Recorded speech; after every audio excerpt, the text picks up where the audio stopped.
नहीं, यहाँ गंदगी होता है, गंदगी साफ होता नहीं। यहाँ पर इतना पानी हम सब भराए हैं, करे हैं, लेकिन अभी तक यहाँ को सुनने वाला कोई भी नहीं है। एक पार्षद के ही केयर करने से नहीं होगा, जनता के भी जागरूक होना होगा। विगत एक सप्ताह से पेपर में जितना सुंदर सुंदर अच्छा बात नगर निगम के सौजन्य से देखने को पढ़ने को मिलता है कि 2 टाइम सफाई होगी, रांची स्वर्ग जैसा साफ रहेगा। और आप गंदगी तो देख ही चुके, अब इसके बारे में बताना क्या है। अब आप बताएं रांची नगर निगम को और राज्य सरकार को कि इस गंदगी के बीच यहाँ की जनता रहती है जो आए दिन बीमार पड़ते रहती है।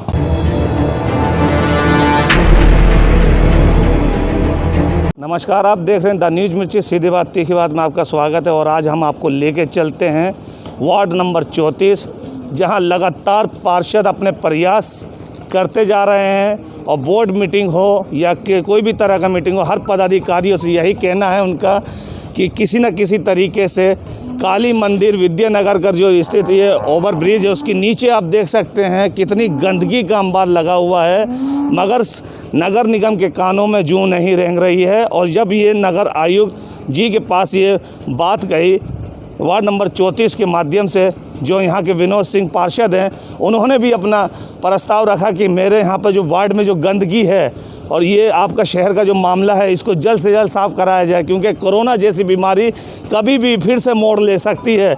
इसको बचाने के लिए कोई ब्लीचिंग पाउडर और कोई क्रेन का भी इस्तेमाल किया जाए। तो मैं आपको दिखाता हूँ कितनी गंदगी इसका अंबार लगा हुआ है, क्योंकि हम लोगों को मास्क लगाने के बाद भी तब भी हम लोगों की परेशानी बढ़ती जा रही है। दिखाते हैं आपको किस तरीके से गंदगी यहाँ पर जमी हुई है और काफ़ी समय से, जी हाँ, काफ़ी समय से यहाँ पर सफाई नहीं हुई है। और नगर निगम बोलती है, बड़े बड़े वादे करती है कि हम लोग बहुत साफ़ सफाई करते हैं, स्वच्छ भारत अभियान की गाड़ी में अनाउंसमेंट में सॉन्ग लगा के सुनते हैं स्वच्छ भारत अभियान। मगर ये देखिए स्वच्छ भारत अभियान क्या है, हम आपको दिखाते हैं। नगर निगम का पूरा चिट्ठा आप देख सकते हैं कि कैसे पब्लिक को बरगलाया जाता है और सारी बात, सारा चीज़ पार्षद पे ढाल दिया जाता है।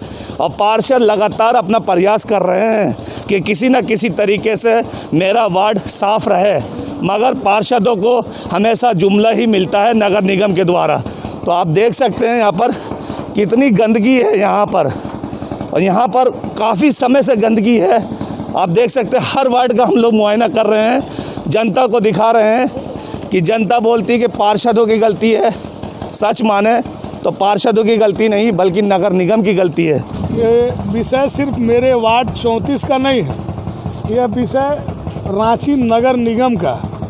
इसके लिए हम लगातार अपने बोर्ड की बैठक में भी अवगत कराते रहे अपने नगर आयुक्त और मेयर को। बोर्ड के माध्यम से उन लोगों को बताएं हम कि हमारे वार्ड नंबर 34, 27 और 28 के बीच में ये ढोढ़ा नाला के नाम से जाना जाता है। और नाला के दोनों तरफ माने घनी आबादी है और इसमें इतना गंदगी है कि आप अभी देखें।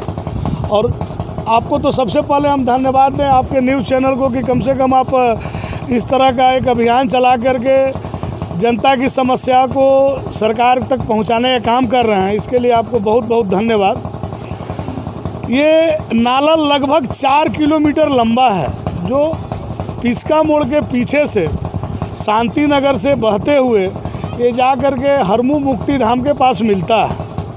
और आप गंदगी तो देख ही चुके, अब इसके बारे में बताना क्या है। अब आप बताएं रांची नगर निगम को और राज्य सरकार को कि इस गंदगी के बीच यहाँ की जनता रहती है जो आए दिन बीमार पड़ते रहती है। किसी को किसी तरह का बीमारी होते रहता है। बच्चे भी आप देख रहे हैं खेल कूद रहे हैं। नाला के दोनों तरफ सरकारी ज़मीन है, निजी ज़मीन भी है। बिना तरीका से लोग बस गए हैं। नाला को लोग एक्रोचमेंट कर लिए हैं, जिसके चलते नाला का बहाव सही ढंग से हो भी नहीं रहा। तो क्या आपने कहेंगे कि जो रांची नगर निगम ने क्या प्रस्ताव रखा था, इसके लिए कभी रखे थे आप? हम तो बताएं ना आपको कि हम अपने बोर्ड के माध्यम से इस सवाल को उठाए हैं। जनता का सवाल है, हमारा काम है बोर्ड को अवगत कराना। हम अवगत कराए हैं, हम अपने नगर आयुक्त को भी अवगत कराए हैं, व्यक्तिगत रूप से, मौखिक रूप से और लिखित रूप से हम अपने बोर्ड में इसका आवाज़ उठा चुके हैं कि भाई ढोढ़ा नाला की सफाई बहुत ज़रूरी है। नहीं तो वहाँ के आसपास के लोग बराबर बीमार पड़ते रहते। सर आपका घर यहाँ से एकदम बगल में ही है, आप वार्ड पार्षद हैं, आपका घर बगल में है और इतना ख़राब जर्जर स्थिति है यहाँ का, इतनी गंदगी है, बहुत सारी ये जो है बीमारियाँ उत्पन्न हो सकती है। और कि इस नदी का जो है एकदम जो क्या बोला जाए कि उसका जो चौड़ीकरण है एकदम छोटा, एकदम नाला लग रहा है और इतनी आबादी है, इतनी गंदगी है, उसके बारे में आप क्या कहना चाहते हैं? दुर्भाग्य है मेरा और मेरे वार्ड के लोगों का कि हम यहीं पर रहते हैं। इस नाला से सटा हुआ घर है मेरा, लगभग 100 कदम के दूरी पे हम रहते हैं। लेकिन हम वार्ड पार्षद बनने के बाद लगातार प्रयास करते रहे हैं और अपने स्तर से, वार्ड स्तर से जो सफाई हो सकता है हम करवाते हैं, लेकिन वार्ड स्तर से ये सफाई नहीं हो सकती है। जब तक इसको रांची नगर निगम नहीं करेगी तब तक ये संपूर्ण सफाई नहीं हो सकता। तो जैसा कि हम यहाँ पे जो गंदगी का माहौल बना हुआ है, तो यहाँ स्थानीय निवासियों से पूछेंगे किस तरीके से यहाँ पर प्रॉब्लम हो रही है और कैसे साफ़ सफाई होनी चाहिए, कैसे साफ़ सफाई होनी चाहिए। प्रॉब्लम तो हो रही है, जो मुक्ति धाम से हरमू से जो नाला जो निकला है जी, वो बीच में मुक्ति धाम के बीच में ही ब्लॉक है। इधर पानी जो बारिश के पानी होती है, कोई पानी निकलने का साधन नहीं है जी। और जब बारिश होती है तो पूरा कचरा यहाँ पे डंप हो जाता है, इस पर कोई केयर, कोई ध्यान नहीं, किसी ने ध्यान नहीं देता है। हम काफ़ी दिनों से, लगभग 10 साल से हम यहाँ पर रह रहे हैं, लेकिन इसका यही स्थिति है। पहले तो था भी नाली निकलने का, अब तो नाली भी आगे चल कर ब्लॉक हो चुका है। पर्व त्यौहार में या और भी दिनों नगर निगम की गाड़ी आती है यहाँ पे? हाँ, गाड़ी तो आती है, फ़िलहाल तो अभी नहीं आ रही है, लेकिन आती है गाड़ी। तो आती है, तब आने के बाद इतना गंदगी है। हाँ, तो क्या कहेंगे आप इस पर? इस पर साफ़ सफाई पर ध्यान देना चाहिए, गवर्नमेंट को ध्यान देना, केयर करना चाहिए। जो यहाँ के जो है जी क्षेत्रीय, उनको ध्यान देना चाहिए। जी, पार्षद तो लगातार प्रयास कर रहा है, मगर क्या कैसे होगा? एक पार्षद के ही केयर करने से नहीं होगा, जनता के भी जागरूक होना होगा। जी, जनता के भी साफ़ सफाई पर ध्यान देना पड़ेगा। जागरूक है, लगता है जनता जागरूक है। अगर जागरूक रहता है, कम से कम 75%, 70% भी जागरूक हो जाए तो बहुत हो जाएगा। आपको कितना परसेंट लगता है कि जागरूक है यहाँ पे? अब क्या बताएं, बहुत ना के बराबर है। ना के बराबर। तो ये साफ़ सफाई का जिम्मा अपने से भी है या फिर नगर निगम पे या फिर सरकार पे छोड़ दिया जाता है? नहीं, अपना खुद तो पर अपना जब साफ़ सफाई नहीं कर रखेंगे, पूरे कचरा उठाएंगे नाली में डाल देंगे, नाली निकलने का रास्ता नहीं है तो कचरा गवर्नमेंट क्या करेगा? जी। क्या नाम हुआ भैया आपका? मेरा नाम है विनय कुमार चौधरी। तो जैसा कि विनय कुमार चौधरी जी ने बताया कि अपने से भी साफ़ सफाई का बीड़ा उठाना चाहिए, सरकार पे ना ढाले, मगर सरकार को भी सोचना चाहिए कि लगातार यहाँ साफ़ सफाई की व्यवस्था बनी रहे। कि जिस तरीके से अभी भैया बोले कि आगे मुक्ति धाम के पास यही नाले को ब्लॉक कर दिया गया है, जिसके कारण यहाँ पानी जम जाता है और यहाँ बीमारी के कई तरह के लक्षण पैदा होने लगते हैं। तो नगर निगम को भी ये सोचना चाहिए और सरकार को भी सोचना चाहिए। और जो रांची की मेयर हैं आशा लकड़ा, डिप्टी मेयर और नगर आयुक्त मुकेश कुमार जी को भी सोचना चाहिए कि इतनी गंदगी है कोरोना काल में, तो थोड़ा सा देखें और उस तरीके से प्रॉब्लम जो बन रही है यहाँ पर स्थानीय निवासियों को रहने में बहुत ज़्यादा प्रॉब्लम हो रही है, इस साफ़ सफाई पे विशेष ध्यान दें। तो जैसा कि आपने पूरा तो कहानी देख ली होगी, और हाँ एक चीज़ और बताना चाहूँगा कि 25 करोड़ रुपये का जो नगर निगम चिल्लाती है कि 25 करोड़ का टेंडर दिया है, समझ में नहीं आता है कि वार्ड 53 में से कौन पार्षद को 25 करोड़ रुपये मिला है साफ़ सफाई का और सुंदरीकरण का।